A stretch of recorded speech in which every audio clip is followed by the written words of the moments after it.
Tu sais, ce genre de match où une grande équipe pense encore pouvoir s'en sortir. Jusqu'à ce que tout s'écroule en quelques secondes?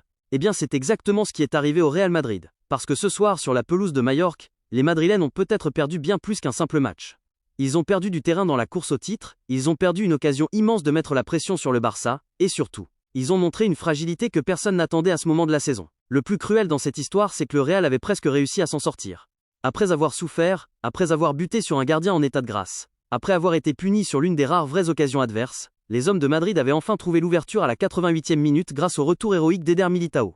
À ce moment-là, tout le monde s'est dit voilà, le Real a évité le pire. Mais non. Dans la minute qui a suivi, ou presque, Majorque a frappé encore. Et cette fois, le Real ne s'est pas relevé. Muriqui a crucifié les Merengues dans le temps additionnel, et son moi a explosé. En quelques instants, un nul arraché s'est transformé en défaite brutale. Et ce genre de défaite, dans une fin de saison, ça laisse des traces.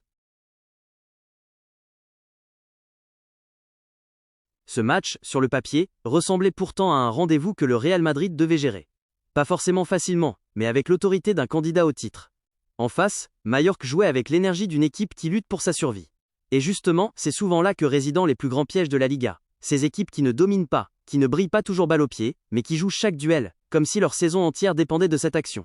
Et ce samedi, c'est exactement le cas. Majorque n'a pas juste disputé un match. Majorque a joué avec l'urgence, avec la rage, avec l'idée que chaque minute pouvait compter dans sa bataille pour rester à flot. La victoire lui a d'ailleurs permis de prendre de l'air dans le bas du classement. Reuters +1.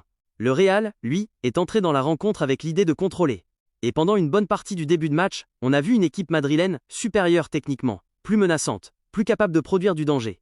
Mbappé a eu des situations. Arda Güler aussi a tenté de faire sauter le verrou. Mais à chaque fois il y avait un homme entre le ballon et le but. Léo Roman. Le gardien de Majorque a été décisif, notamment sur plusieurs interventions face aux offensives madrilènes, maintenant son équipe en vie au moment où elle aurait très bien pu déjà être menée. Ce sont parfois ces détails qui changent toute une soirée. Quand le favori ne convertit pas ses temps forts, il laisse au match le droit de devenir dangereux. Et c'est ce qui s'est produit. Pendant de longues minutes, on a eu l'impression d'assister à un scénario classique. Le gros domine, le petit résiste. Mais dans le football, résister n'est jamais neutre. Résister, c'est aussi user mentalement l'adversaire. Résister, c'est lui faire sentir que chaque action ratée devient plus lourde que la précédente. Résister, c'est faire naître le doute.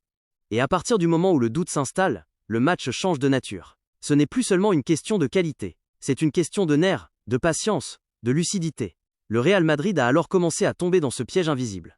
Les attaques se sont multipliées, mais la sensation de maîtrise n'était plus totale. Les Merengues avaient la balle, les initiatives, le volume, mais ils n'avaient pas encore l'essentiel, le but. Et plus le temps avançait, plus Majorque se disait qu'un coup était possible. Un centre, un contre, une transition, une erreur de placement, tout pouvait suffire. Et juste avant la pause, cette intuition est devenue réalité. À la 42e minute, Majorque a frappé. Sur l'une de ses rares véritables incursions dangereuses, Pablo Maffeo a servi Manu Morlanes, qui a conclu pour donner l'avantage aux siens. Et soudainement, tout le décor a changé. Le stade s'est enflammé, le Real s'est retrouvé mené, et un match qui aurait dû être sous contrôle devenait une mission de rattrapage. Pour Majorque, ce but représentait bien plus qu'une ouverture du score. C'était la preuve que tout ce travail défensif, tous ces efforts, toutes ces courses n'étaient pas vains. Pour le Real, c'était un avertissement terrible. Parce qu'encaisser contre un bloc déjà aussi engagé, c'est s'obliger à courir après le match contre une équipe qui n'attendait que cela. Et c'est là qu'on mesure la violence tactique de ce genre de rencontre. Quand une équipe comme Majorque mène contre le Real Madrid, elle ne se contente pas de défendre son but. Elle défend aussi une émotion, une croyance, une énergie collective. Chaque tacle devient un événement. Chaque dégagement est applaudi. Chaque seconde gagnée fait monter le public. Et à l'inverse, chaque occasion ratée du Real devient un coup de massue psychologique. Le temps se met à aller trop vite pour celui qui court derrière, et trop lentement pour celui qui protège son avantage. En seconde période, le Real Madrid a bien essayé d'accélérer encore. Il y avait cette volonté de pousser, d'imposer un siège, d'encercler Majorque. Les chiffres du match montrent d'ailleurs une domination madrilène dans la possession et dans le volume offensif.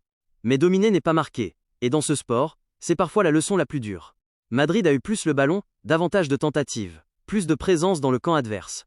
Pourtant, jusqu'aux derniers instants, tout cela n'avait produit aucun retournement concret. Ce qui a manqué au Real, par moments, c'est cette froideur qui distingue les grandes équipes dans les soirées piégeuses. Oui, les intentions étaient là. Oui, la qualité individuelle était là. Oui, la pression était constante.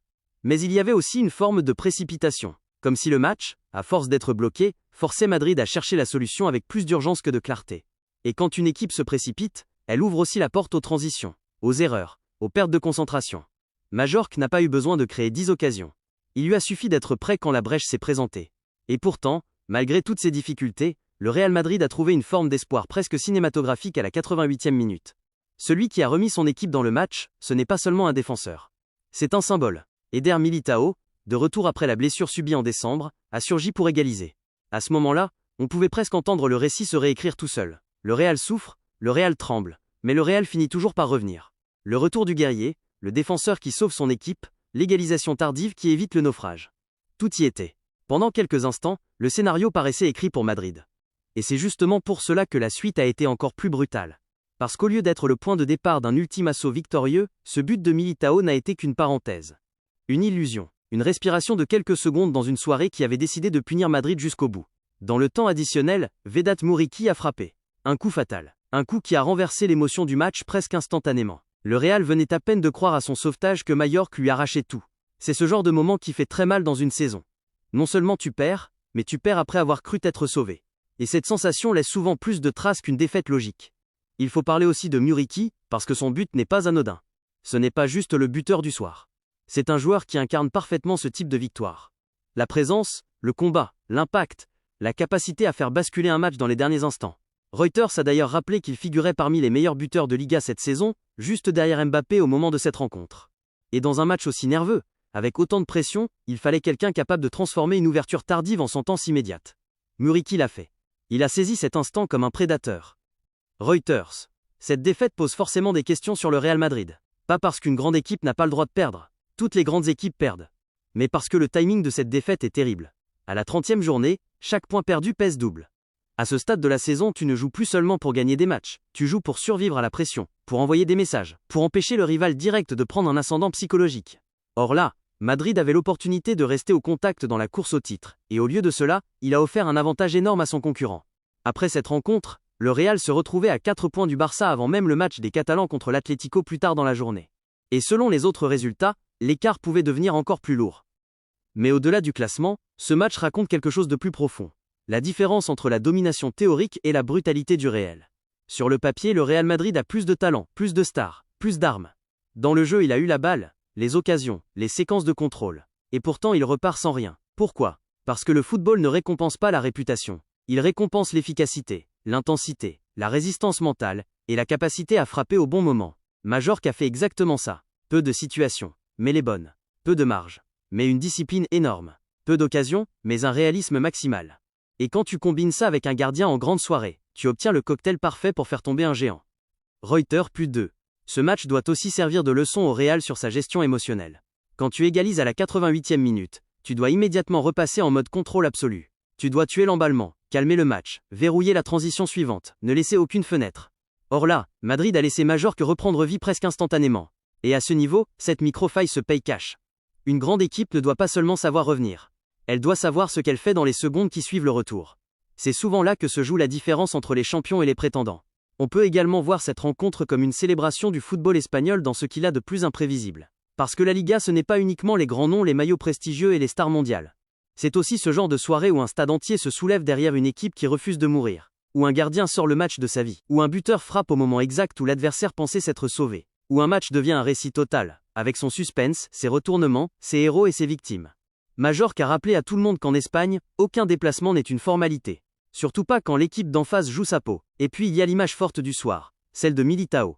Son retour, son but, puis cette joie brutalement cassée par le scénario. C'est presque cruel sur le plan émotionnel. Pour un joueur qui revient de blessure, marqué dans les derniers instants aurait pu symboliser la renaissance parfaite. Au lieu de cela, ce but devient une anecdote douloureuse dans une défaite. C'est aussi ça le football. Parfois, un moment magnifique est immédiatement avalé par un autre encore plus fort.